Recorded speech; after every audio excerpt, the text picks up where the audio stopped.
Today we're talking keyers in Davinci Resolve. Recently I was approached by a friend of mine and said, hey, I want to spice up the end of my video. I want flames to come in and some airbrush designs that I've done. I want those to zoom in and everything. And I spent about an hour tinkering with it. I used Magic Mask and I tried to do this and that and the other thing. And at the end of the day, what I needed was his airbrush design minus the background that it was painted on. So today we're going to dive into Davinci Resolve 18 and I'm going to show you 3 or 4 ways that you can actually do that, and we're going to export transparent PNGs. Before I forget, welcome back to the channel, my friend. So to start, we have our unaltered image. I have created a solid color generator, effects, generators, solid color, and I set it to bright blue for the contrast. It's garish, just work with it. But then we're going to click on our color wheel icon to go to the color tab, and then we're going to do Alt+S to create a serial node. And in our first node, we're going to come up to our effects and we're going to click the magnifying icon, type in key. And I'm going to show the difference between the 3D, HSL, and Luma Keyers later with the flames. So we're going to drag our 3D Keyer to the first node here and nothing's happened, right?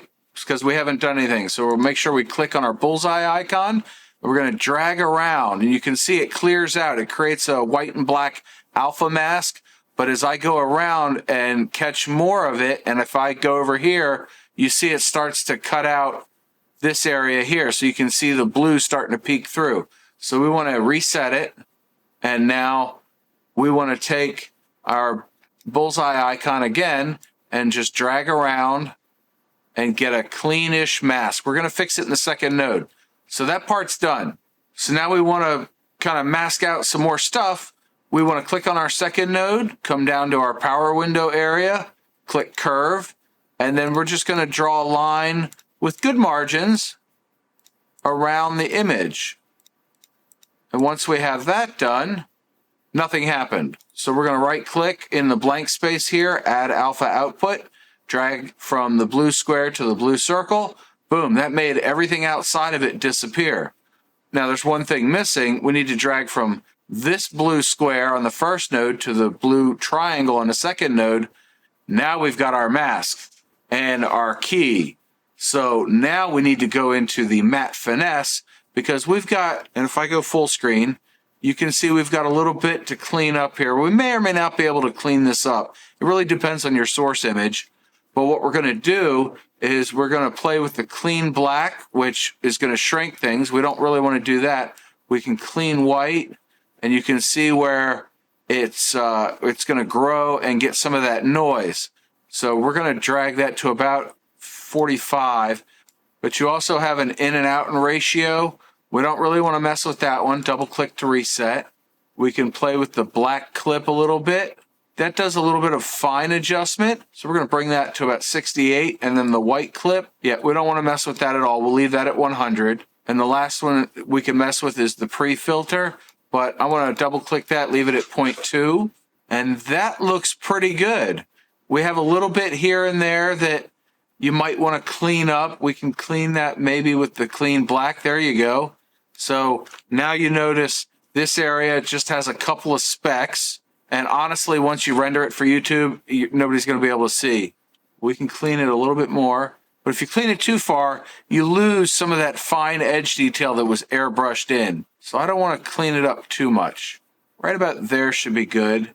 And we can bring some of that edge back in, that sharp edge that'll contrast with the background. So a lot of this comes down to personal taste and your preferences and what you want to show to the viewer after you've rendered this out as a transparent PNG.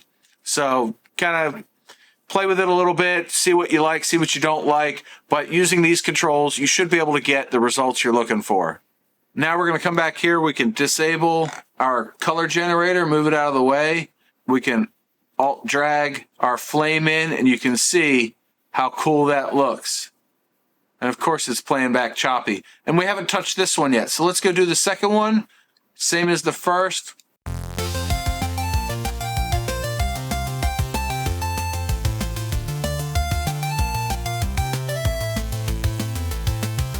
And that looks pretty good right there. So now we can move this guy back out of the way, bring our fire back in, press D to re-enable it, and then when we play back, look at that. That looks pretty slick. I like that. So now what we want to do is export these as transparent PNGs. So we're going to move these to a different part of the timeline, set in and out points, and then do the render. So let's hop back into Resolve. So I'm going to zoom out, Alt and mouse scroll wheel, drag over into some blank space. We've got them here. So now to export them, we bring our playhead to the beginning of the clip, press I, press our right arrow about 5 times, press O. And if I Alt and mouse scroll wheel in, you can zoom in, we have 5. I can't stress how important enough this is. Set the in and out points for like 5 frames or 1 frame, because for each frame, we're going to render out a PNG. You don't want 6,000 PNGs because you selected a whole minute, right? Now, let's go do the export. So we're going to click on our delivery icon. So now we're in the delivery page. I've named it flag, and we're going to change the format to PNG. And you can use any number of formats as long as they support transparency, but I like PNGs. We're going to have all the defaults. It's fine. It brought in our timeline resolution. The big one here is to export alpha. And that is all we need to do. And we're going to add to render queue, render all. It'll take almost no time at all. Then we go back and we'll press Alt X to clear our in and out points. Go to the next clip, in, 1, 2, 3, 4, 5, out, deliver, change the name to Eagle, because that's what it is. It kept all the same settings, add to render queue, render, takes about a second, it's done. We come back to our edit page here, Alt X. Now we have all this blank space, so we're going to create a new bin by right-clicking over here. We're going to call it Demo, click on it. You can tell I've done this a little bit before. I was tinkering. Now I've deleted all the duplicates and I'm going to drag in the 2 files that we have. You can see it put a frame number on there, and I'm going to click them both and drag them in. And now you can see I have them, but they have a black background. I wonder if that's going to stay black when I do that. And it doesn't. It does exactly what we wanted. So now we have our transparent PNGs. How cool is that? We exported some transparent PNGs that we made ourselves in the free version of Resolve, and boom. Now you want to add flames. So there's a lot of royalty-free places to download stock, clip art, whatever you want to call it. But I used Pexels for this. I went and typed in fire or explosion or something, got something I liked, dragged it into Resolve, and here we go. Let's go look at the difference between the 3 keyers, because that information can come in handy depending on the effect that you're looking to get. And we can't talk about with keyers without talking about compositing, because that's what we're doing. And this is screen. So what I've done is I've gone to the fire clip that I downloaded, and I go into the video under inspector, and I scroll down until I see composite. I changed it from normal, which if I click on my marker here, all these markers are 1 second into the clip, okay? So it's all the same frame to show the differences. You can see it's got a black background all the way throughout, and the explosion changes. Take a look. There it is, okay? Now, if I come in here to composite and I scroll down, you'll see it's doing a bunch of different things. You don't see anything happening. Sorry, that was really bad for epileptics. But now if I select one of the frames, you can see we can do some neat effects, like darken, makes it green and all that. But there's a caveat to that. And we're going to select screen, but you can see the fire has a blue tinge to it. Now, if I disable the solid color and use the helmet cam footage, it doesn't actually look too bad. It's not horrible. It's actually halfway composited. But I don't want to show everything just yet. So we have 3D Keyer, HSL Keyer, and Luma Keyer. So to find these, we're going to click on the color icon again and come back in. I've got 2 nodes, just, you know, in case I wanted to do color correction before it. But really, this is it with the 3D Keyer. So with our 3D Keyer reset, I click on the bullseye, come over here, and I drag, and that's pretty good. And you can see that it left us a bunch of crap that we don't want.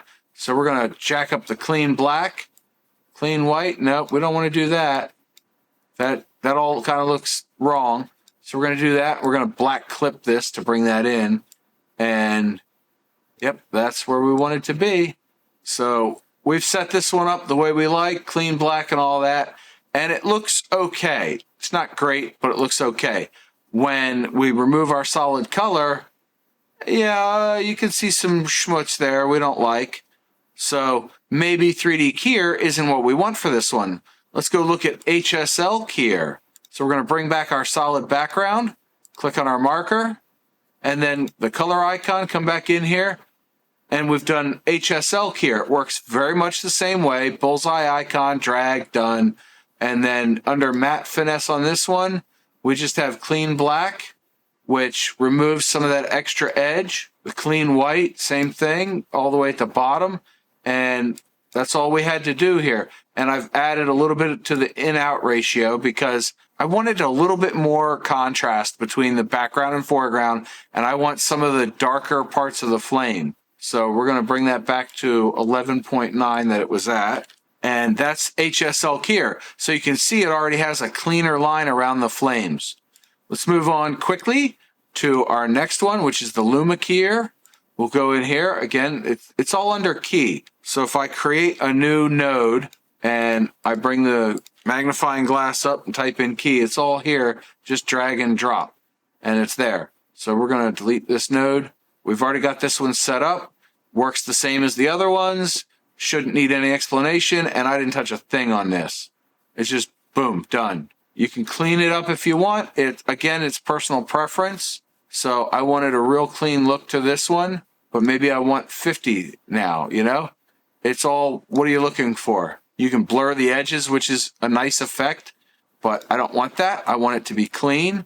And now we're just going to play back through these 3 keyers with my motovlog footage there. So that one, that 3D Keyer is kind of ugly. The HSL Keyer looks pretty clean. And then the Luma Keyer might actually be the best. So in this case, I'm going to mark the Luma Keyer the winner. So that's a little bit of transparency and keying in Davinci Resolve. If you enjoyed this video, boop the like button.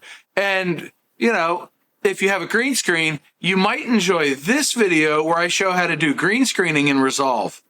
Until next time, remember the 2 mantras. 1, you have a 100% track record of making it through a bad day. And 2, do something nice for yourself every day. John out.